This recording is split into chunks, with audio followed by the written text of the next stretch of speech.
네, 시작하겠습니다. 네, 조국혁신당 비례대표 의원 당선인 김선민입니다.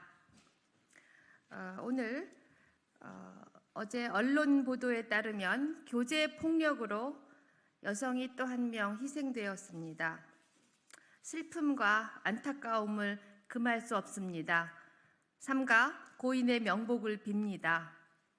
피해 여성은 3년의 교제 기간 내내 상습적이고 지속적인 폭행을 당했습니다.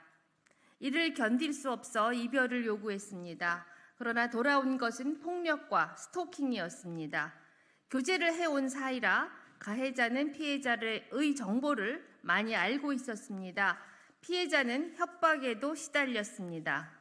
언론 보도에 의하면 피해자는 2022년 12월부터 지난해 10월까지 모두 11차례나 경찰에 신고를 했습니다. 국가의 보호를 받지 못했습니다. 교제폭력은 폭행, 협박죄가 적용되어도 피해자가 처벌을 원치 않으면 가해자를 처벌할 수 없습니다. 분리조치도 이루어지지 않습니다. 경찰청 통계를 보겠습니다.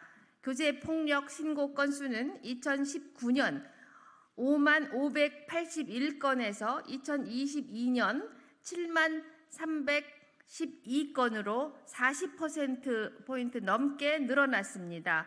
2022년도 교제폭력 피의자가 12,821명 가운데 구속수사를 받은 인원은 310명에 불과합니다.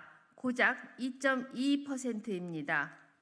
교제폭력은 재범률이 높습니다. 중대범죄로 이어질 가능성도 큽니다. 하지만 우리 사회에서는 심각한 가해 행위로 다뤄지지 않고 있습니다. 예방하고 막을 수 있는 죽음입니다. 우리는 막지 못하고 있습니다. 네, 이어서 하겠습니다. 조국혁신당 비례대표 당선인 정춘생입니다. 제도적 개선을 위한 논의가 없었던 것은 아닙니다. 피해자가 사망하는 중대 사건이 발생한 직후에만 반짝 이루어져 왔습니다. 가정폭력 처벌법이나 스토킹 처벌법에는 피해자 보호를 위한 제도가 있습니다. 그러나 교제폭력 사건은 포함되어 있지 않습니다.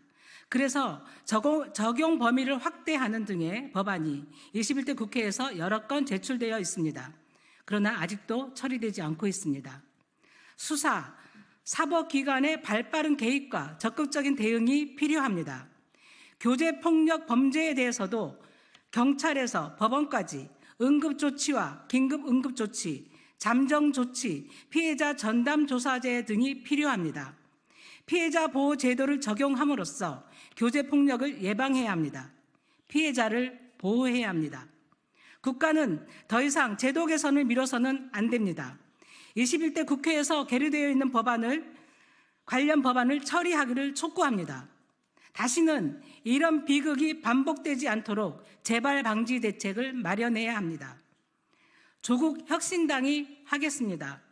21대 마지막 본회의에서 관련법이 통과되지 않는다면 조국혁신당이 22대 국회에서 하겠습니다.